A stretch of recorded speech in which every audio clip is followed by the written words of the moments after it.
이 소리는 수연아? 내 딸 왔니?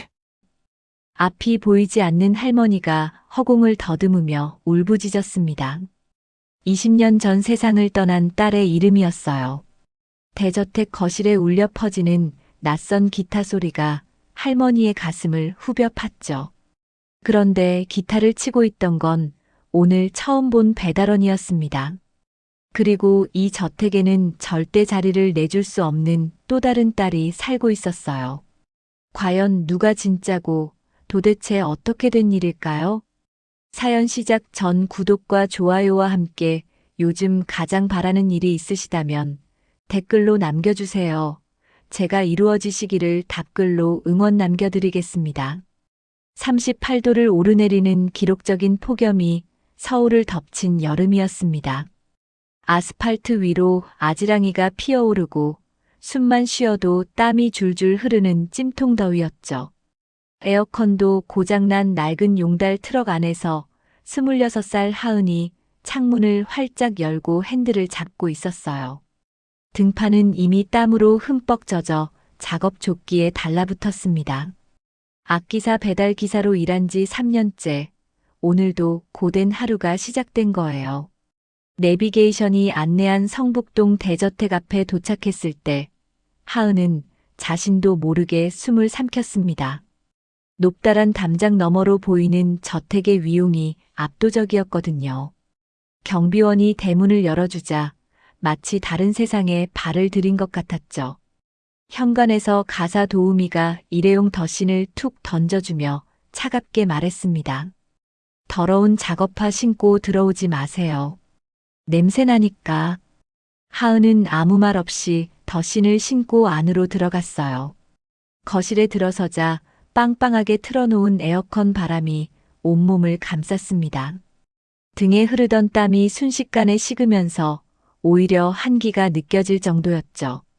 수천만 원짜리 빈티지 전축을 조심스럽게 설치하고 수평계를 대가며 꼼꼼하게 세팅을 마쳤습니다. 작업을 끝내고 돌아서려던 그때였어요. 거실 구석에 먼지가 수북이 쌓인 기타 케이스가 눈에 들어왔습니다. 최고급 이탈리아 가구들 사이에 덩그러니 방치된 모습이었죠.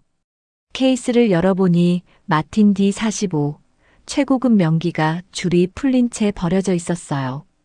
악기 수리공의 본능이 가만히 있질 못했습니다. 하은은 주위를 살피고 조심스럽게 기타를 꺼내 들었어요.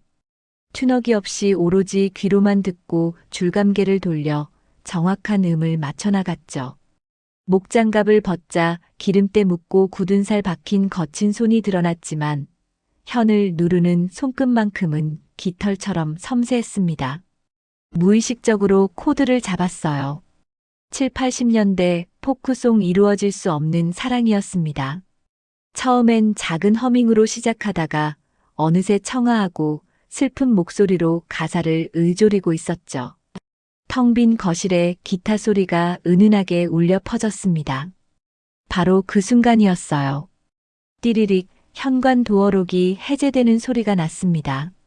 골프 여행에서 예정보다 일찍 돌아온 최 회장과 시각장애인 장모신 여사가 들어서고 있었죠. 현관을 막 지나던 최 회장이 익숙한 기타 소리에 골프 가방을 떨어뜨렸습니다. 신발도 벗지 못한 채 그 자리에 얼어붙었어요. 선글라스를 낀 신 여사가 허공을 더듬으며 떨리는 목소리로 중얼거렸습니다. 이 소리는 수연아, 내 딸 왔니? 최 회장의 눈가에 눈물이 고였습니다. 죽은 아내의 모습이 저 낯선 배달원의 뒷모습에 겹쳐 보였거든요. 그가 떨리는 발걸음으로 거실을 향해 한 발짝 내디디려는 순간 등 뒤에서 쇼핑백이 쏟아지는 소리와 함께 날카로운 고함이 터져 나왔습니다. 거기 누구야? 양녀 민주가 현관문을 박차고 들어서고 있었어요. 그녀의 눈이 기타를 든 하은을 향해 번뜩였습니다. 민주가 하은을 향해 성큼성큼 다가왔습니다. 쇼핑백을 든 손이 부들부들 떨리고 있었어요. 어디서 천한 배달꾼이 남의 집 귀한 악기를 만져 민주가 다짜고짜 하은의 어깨를 세게 밀쳤습니다.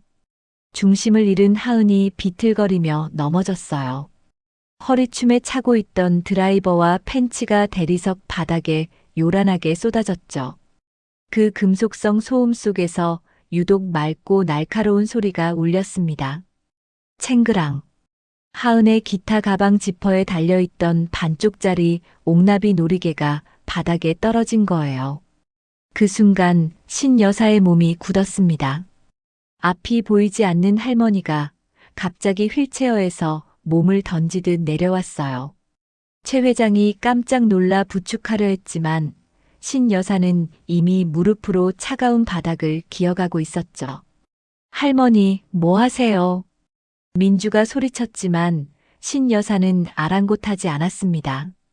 떨리는 손으로 바닥을 더듬던 할머니가 마침내 옥나비를 손에 쥐었어요. 손끝으로 깨진 단면의 거칠기를 천천히 확인하더니 품속 깊은 곳에서 낡은 복주머니를 꺼냈습니다. 그 안에는 똑같이 생긴 반쪽 옥나비가 들어있었죠. 신 여사가 두 조각을 맞춰보았습니다. 딱 하는 소리와 함께 완벽한 나비가 되었어요. 할머니의 눈에서 눈물이 주르륵 흘러내렸습니다. 찾았다. 내 손녀다. 신 여사가 울부짖었어요.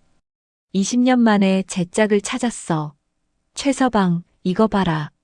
최 회장의 눈빛이 흔들렸습니다. 하은의 얼굴과 거실에 걸린 죽은 아내의 사진을 번갈아 보았어요. 믿을 수 없다는 표정이었죠. 하지만 민주가 재빨리 끼어들었습니다. 할머니, 노망 나셨어요? 이거 남대문 가면 널린 싸구려 짝퉁이에요.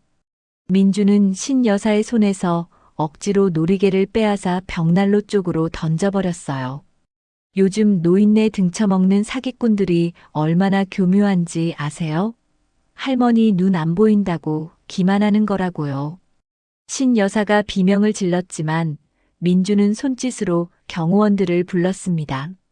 건장한 남자들이 들어와 하은의 양팔을 뒤로 꺾어 결박했어요. 그거 우리 아빠 유품이에요. 돌려줘요. 전 사기꾼 아니에요. 하은이 처절하게 소리쳤지만 소용없었습니다. 경호원들에게 끌려나간 하은은 저택 대문 밖 차가운 아스팔트 바닥에 내동댕이 쳐졌어요. 바로 그때 하늘에서 굵은 빗방울이 쏟아지기 시작했습니다. 차가운 빗물에 온몸이 젖어가는 동안 하은은 굳게 닫힌 대문만 바라보았어요. 눈물인지 빗물인지 모를 것들이 뺨을 타고 흘러내렸죠. 그런데 그 시각 저택 서재에서는 최 회장이 창문 너머로 빗속의 하은을 지켜보고 있었습니다. 하은을 쫓아낸 그날 밤 최 회장은 잠을 이루지 못했습니다. 창밖으로 쏟아지는 빗소리를 들으며 어두운 서재를 서성였어요. 기타 소리와 옥나비가 자꾸만 눈앞에 아른거렸죠. 새벽 2시 최 회장은 가장 믿을 수 있는 비서실장을 몰래 불렀습니다. 그 아이가 앉았던 소파를 샅샅이 뒤져봐. 머리카락이라도 있으면 가져와.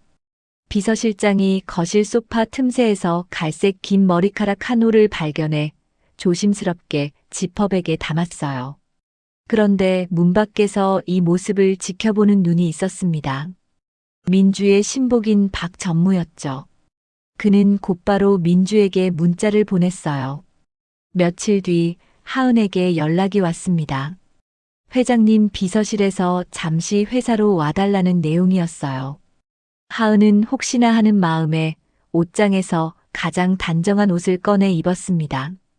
거울 앞에서 헝클어진 머리를 가다듬으며 떨리는 마음을 다잡았죠. 대기업 본사 로비에 들어서자 웅장한 천장과 대리석 바닥이 하은을 압도했어요.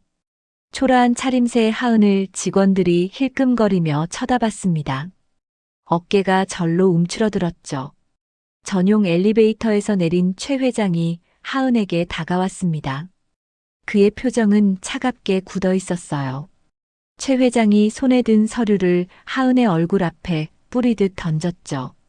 불일치야. 돈이 필요하면 정직하게 벌어라. 죽은 내 아내 흉내내며 노인네 홀리지 말고. 바닥에 흩어진 서류에는 빨간 글씨로 친자관계 불일치라고 적혀 있었습니다. 하은의 눈앞이 캄캄해졌어요. 너무나 억울해서 말도 제대로 나오지 않았죠. 아니에요. 진짜 제 건데. 하은이 바닥에 주저앉아 오열했습니다. 최 회장 뒤에서 민주가 팔짱을 끼고 회심의 미소를 지었어요. 거봐요, 아빠. 제가 꽃뱀이라고 했잖아요. 보안 요원들이 하은의 팔을 잡아 끌어내려는 순간이었습니다. 끼익, 정문 앞에 검은색 고급 세단이 급정거했어요. 차 문이 열리더니 지팡이를 짚은 신 여사가 내렸습니다. 수행 기사를 뿌리치고 성큼성큼 로비로 걸어 들어왔죠. 멈춰라. 누구 맘대로 내 손녀를 쫓아내. 신 여사의 호통이 로비 전체에 울려 퍼졌습니다. 기계는 조작할 수 있어도 핏줄의 당김은 조작 못한다. 할머니가 팔을 걷어붙이며 외쳤어요. 내 피를 뽑아라. 지금 당장 내 눈앞에서 다시 검사해. 안 그러면 내가 혀 깨물고 죽겠다. 로비에 있던 모든 사람들이 숨을 죽였습니다. 신 여사의 눈에서 불꽃이 튀는 것 같았어요. 민주의 얼굴이 순간 굳어졌지만 곧 애써 미소를 지으며 할머니에게 다가갔습니다. 회사 지정 병원 VIP 대기실로 자리를 옮긴 일행은 재검사 결과를 기다렸습니다. 2시간이 넘도록 아무도 입을 열지 않았어요. 벽에 걸린 시계의 초침 소리만 조용한 방 안을 가득 채웠죠. 민주는 소파 끝에 앉아 초조하게 다리를 떨며 손톱을 물어뜯었습니다. 신 여사는 휠체어에서 2 손을 모아 조용히 기도를 올렸어요. 최 회장은 죄책감에 고개를 숙인 채 깊은 한숨만 내쉬었죠. 하은은 창밖의 하늘만 멍하니 바라보고 있었습니다. 문이 열리는 소리에 모두가 벌떡 일어섰어요. 흰 가운을 입은 의사가 봉투를 들고 무거운 발걸음으로 들어왔습니다. 결과가 나왔습니다. 의사가 봉투를 뜯으며 침착하게 말했어요. 친자 관계가 성립합니다. 99.9% 일치입니다. 순간 시간이 멈춘 것 같았습니다. 민주가 믿을 수 없다는 듯 뒷걸음질 치다 탁자에 부딪혔어요. 얼굴이 사색으로 변하며 입술이 파르르 떨렸죠. 최 회장이 하은에게 다가가 무릎을 꿇었습니다. 떨리는 손으로 하은의 손을 잡으며 눈물을 쏟았어요. 아가, 미안하다. 아비가 못나서 널 몰라보고. 하은도 더는 참지 못하고 아버지의 목을 끌어안으며 울음을 터뜨렸습니다. 아빠, 그동안 삼켜왔던 서름이 한꺼번에 터져 나왔어요. 신 여사가 허공을 향해 2 팔을 벌리며 울부짖었습니다. 내 말이 맞지? 수연아, 내 딸 찾았다. 이제 죽어도 여한이 없다.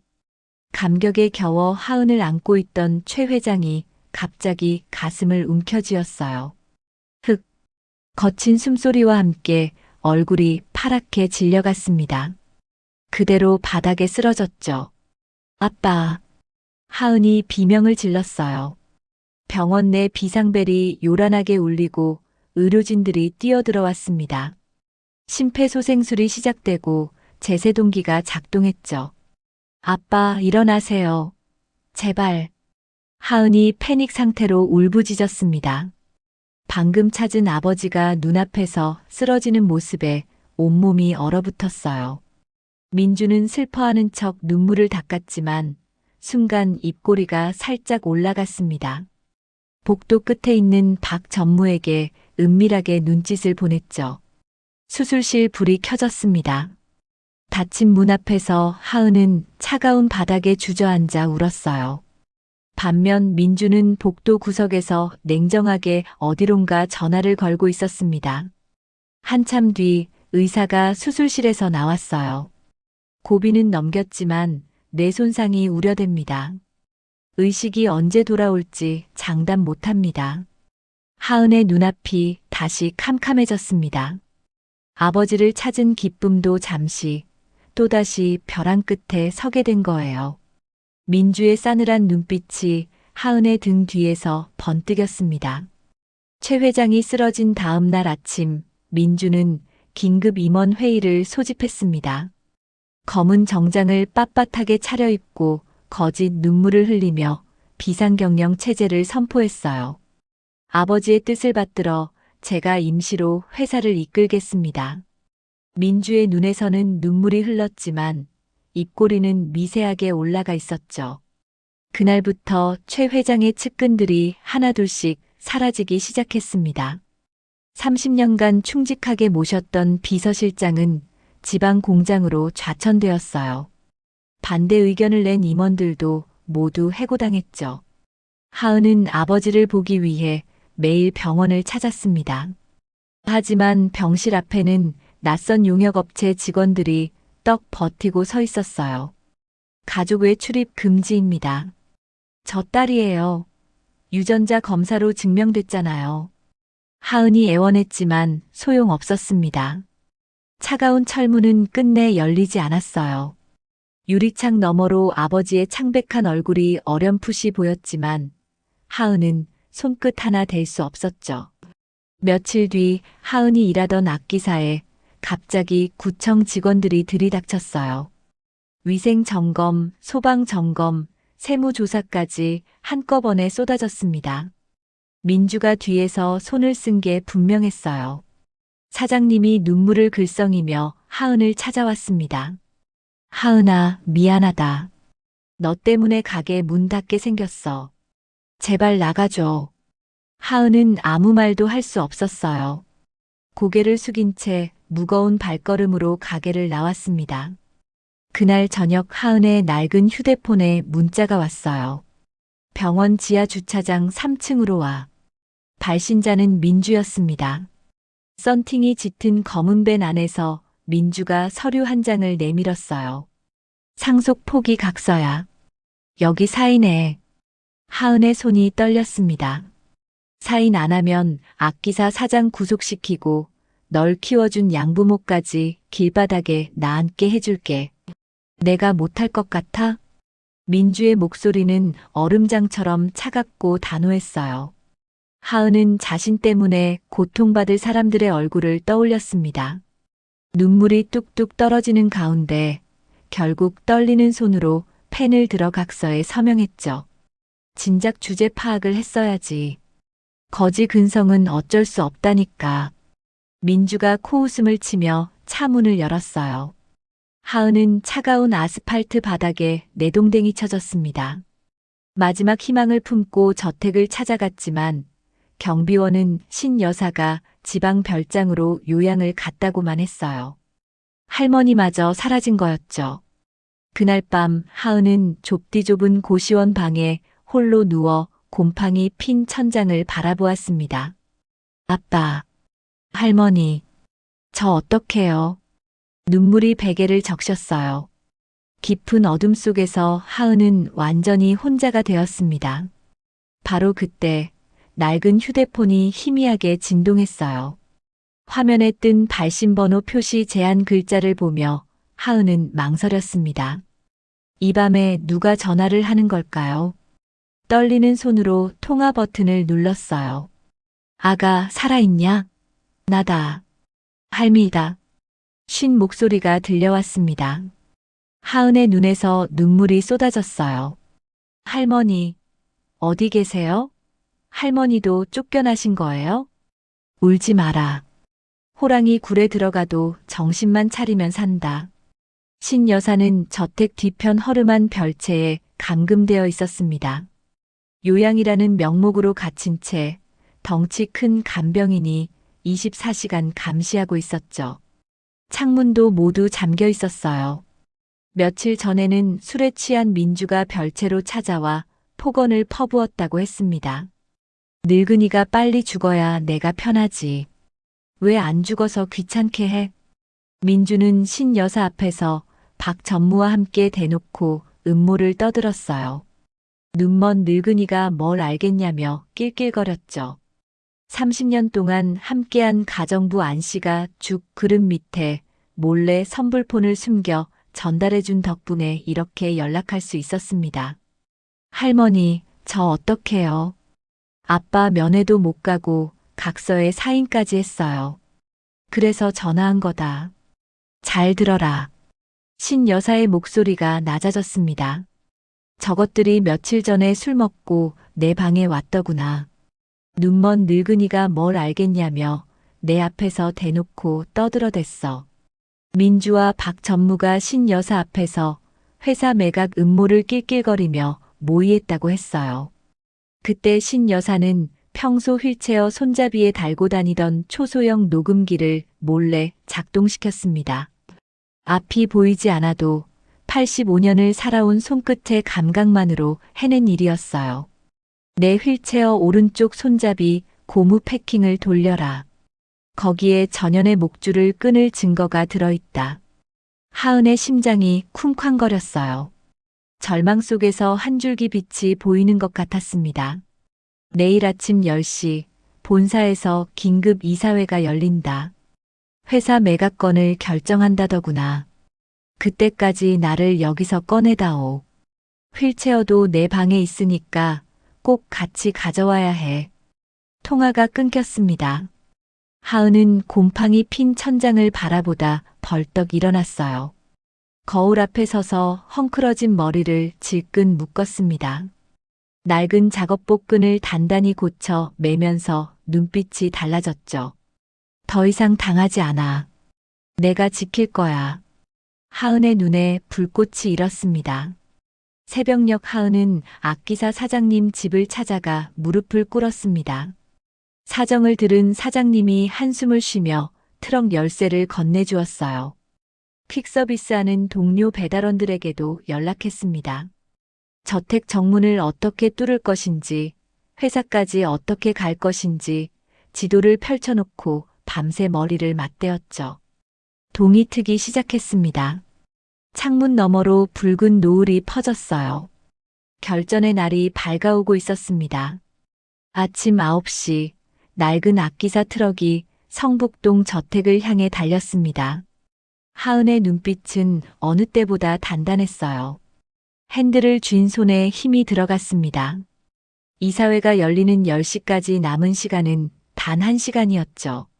저택 정문 앞에서 동료 배달원들이 경비원들과 실랑이를 벌이기 시작했습니다. 난 배달했어. 돈 내놔. 여기 아닌데요. 나가세요. 양동 작전이었어요. 경비원들이 정문에 정신이 팔린 사이 하은은 저택 뒤편 담장의 개구멍으로 몸을 밀어 넣었습니다. 작업복이 찢어지고 팔에 긁힌 상처가 났지만 아랑곳하지 않았죠. 별채에 도착한 하은은 창문으로 안을 살폈어요.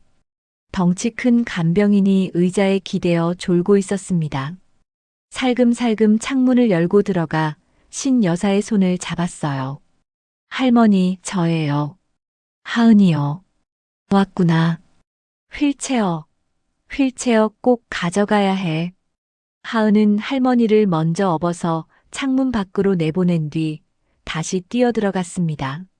접힌 휠체어를 들고 나오는 순간 간병인이 벌떡 눈을 떴어요.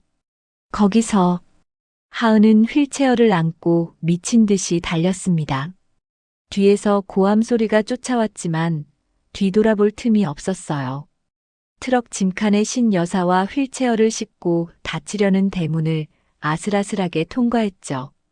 사이드미러에 달려오는 간병인의 모습이 점점 작아졌습니다. 회사 앞에 도착했을 때 정문은 아수라장이었어요. 매각 반대 시위대와 기자들, 민주가 고용한 용역들이 뒤엉켜 있었습니다. 정문으로는 절대 들어갈 수 없었죠. 예전에 배달할 때 지하 통로가 있었어요. 하은이 기억을 더듬었습니다. 식자재 납품용 지하 통로와 쓰레기장 연결구를 떠올렸어요. 악취가 진동하는 쓰레기장을 지나 주방 연결 통로를 휠체어를 밀며 걸었습니다. 하은의 얼굴에 오물과 땀이 뒤범벅이 됐죠. 화물용 엘리베이터를 타고 올라가는 중이었어요. 중간층에서 문이 열리며 민주의 부하들이 보였습니다. 하은은 숨을 죽이고 짐술의 뒤에 몸을 숨겼어요. 심장이 터질 것 같았죠. 부하들이 지나가고 문이 다시 닫혔습니다. 20층 복도에 도착했어요. 회의장 문 앞에 경호원들이 떡 버티고 서 있었습니다. 시계를 보니 9시 58분이었어요. 2분 남았습니다. 비켜라 이놈들아. 내가 회장 장모다. 신 여사가 지팡이를 휘두르며 소리쳤어요. 경호원들이 잠시 주춤하는 사이 하은은 온몸을 던져 회의장 문을 박차고 들어갔습니다. 멈추세요. 하은의 외침이 회의장을 울렸어요. 모든 시선이 땀과 오물로 범벅이 된 하은에게 쏠렸습니다. 도장을 든 민주의 손이 멈췄어요. 땀과 오물로 범벅이 된 작업복 차림의 하은이 휠체어를 밀고 들어서자 이사회장이 얼어붙었습니다. 고급 양복을 입은 이사들의 시선이 일제히 쏠렸어요. 도장을 들고 있던 민주의 손이 허공에서 멈췄죠. 매각 서류 위로 도장이 내려오기 1초 전이었습니다. 경비 뭐해? 당장 끌어내. 민주가 사색이 되어 소리쳤습니다. 하지만 목소리가 떨리고 있었어요. 경호원들이 우르르 달려왔습니다. 하은은 떨리는 손으로 휠체어 오른쪽 손잡이에 고무 패킹을 돌렸어요. 너무 꽉 끼어 있어서 손톱이 벗겨질 것 같았죠. 이 매각은 사기예요. 증거가 있어요. 민주가 달려들어 하은의 손목을 잡아챘습니다. 휠체어가 기우뚱거렸어요. 두 여자가 엉켜붙어 실랑이를 벌였습니다. 하은은 이빨로 고무를 물어뜯다시피 빼냈어요. 그 안에서 엄지손가락만 한 초소형 녹음기가 바닥으로 떨어졌습니다. 하은이 재빨리 녹음기를 집어들고 회의용 마이크에 갖다 댔어요. 손이 떨렸지만 이를 악물었습니다. 재생 버튼을 누르자 정적 속에서 딸깍 소리가 울렸어요. 지지직 하는 잡음 뒤에 민주의 목소리가 선명하게 흘러나왔어요. 박전무, 눈먼 늙은이가 뭘 알겠어? 아빠 숨 넘어가면 바로 땅 팔고 튀자. 알짜배기는 우리 명의로 돌려놨지? 회의장이 술렁거렸습니다. 이사들이 입을 다물지 못하고 서로를 바라봤어요. 민주의 얼굴이 흑빛으로 변하면서 다리가 풀려 주저앉았죠. 박 전무는 슬금슬금 뒷문 쪽으로 빠지려고 했습니다. 어떻게 딸이 아버지를? 한 이사가 중얼거렸어요. 매각에 찬성하려던 이사들이 서류를 덮기 시작했습니다. 내 눈은 멀었어도 내년 썩은 속내는 훤히 보인다. 신 여사가 지팡이를 내리치며 외쳤어요. 85년을 살아온 노인의 목소리가 회의장을 가득 채웠습니다. 앞이 보이지 않는 눈에서 분노의 눈물이 흘렀죠. 이건 말도 안 돼. 조작된 거라고. 민주가 벌떡 일어나 발악하며 하은에게 달려들었어요. 녹음기를 빼앗으려고 하은의 머리채를 잡고 흔들었습니다. 내놔. 내놓으라고. 하은이 비명을 지르며 녹음기를 꽉 쥐었어요. 민주의 손톱이 하은의 뺨을 핥히었습니다. 피가 흘렀지만 하은은 놓지 않았어요. 민주의 손이 하은의 목을 향해 뻗었습니다. 숨이 막혀오는 것 같았죠. 바로 그때였어요. 그만해라. 묵직한 중저음이 회의장을 울렸습니다. 모든 동작이 멈췄어요. 민주의 손이 하은의 목에서 떨어졌습니다. 회의장 입구에 휠체어를 탄 누군가가 서 있었어요.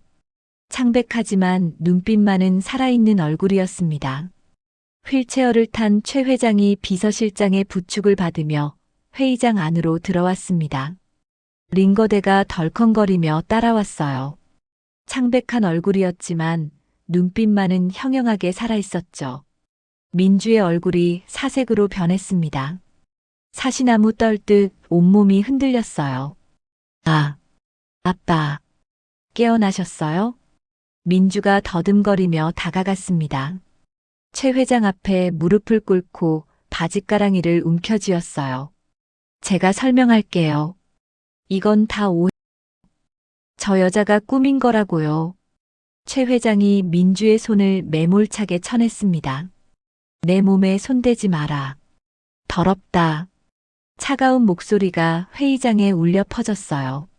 민주가 손을 움켜쥔 채 얼어붙었습니다. 최 회장의 눈에서 눈물이 흘러내렸죠. 병실에서 다 들었다. 내가 회사를 팔아먹으려 한 것도, 내 친딸을 괴롭힌 것도. 최 회장이 떨리는 손으로 휠체어 팔걸이를 짚으며 말을 이었습니다. 26년을 키웠다. 내 딸이라고 믿었다. 그런데 내가 한 짓이 이거냐? 민주가 바닥에 이마를 찌으며 울부짖었어요. 아빠, 한 번만 봐주세요. 제가 잘못했어요. 늦었다. 최 회장의 목소리는 얼음장처럼 차가웠습니다. 넌 오늘부로 내 딸이 아니다. 당장 내 호적에서 나가라. 파양 선언이었어요. 민주의 눈이 휘둥그레졌습니다. 믿을 수 없다는 표정이었죠. 바로 그때 회의장 문이 벌컥 열리며 경찰들이 들이닥쳤어요. 뒷문으로 도망치려던 박 전무의 팔을 비틀어 잡았습니다. 최민주 씨, 당신을 업무상 횡령 및 사문서 위조 혐의로 체포합니다. 은색 수갑이 민주의 손목에 채워졌어요. 차가운 쇠붙이가 살갗에 닿는 순간 민주가 발악하기 시작했습니다. 이거나, 내가 회장 딸이야. 너네 다 자를 거야. 끌려나가면서도 민주는 끝까지 하은을 노려보며 저주를 퍼부었어요. 복도 끝까지 비명소리가 울려 퍼졌습니다. 회의장에 정적이 찾아왔어요. 최 회장이 휠체어에서 힘겹게 몸을 일으켰습니다. 비서실장이 부축하려 했지만 손을 저었죠. 떨리는 다리로 한 발짝씩 하은에게 다가갔어요. 미안하다. 최 회장의 목소리가 갈라졌습니다. 널 못 알아보고 내 딸 고생만 시켰구나. 하은의 눈에서 눈물이 쏟아졌어요. 그동안 삼켜왔던 서름이 한꺼번에 터져 나왔습니다. 아빠, 보고 싶었어요. 아버지와 딸이 서로를 끌어안았어요. 최 회장의 어깨가 들썩였습니다. 신 여사가 두 사람을 향해 지팡이를 더듬으며 다가왔어요.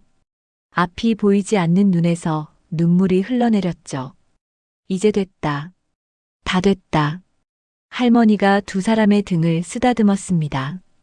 회의장에 모인 이사들이 하나둘씩 박수를 치기 시작했어요. 오랜 폭풍이 지나간 뒤에 고요함 같았습니다.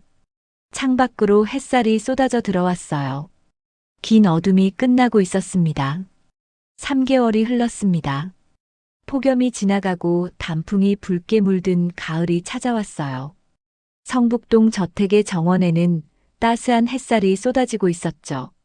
낙엽이 바람에 살랑살랑 흔들리며 황금빛 카펫을 만들었습니다. 거실 텔레비전에서 뉴스가 흘러나왔어요.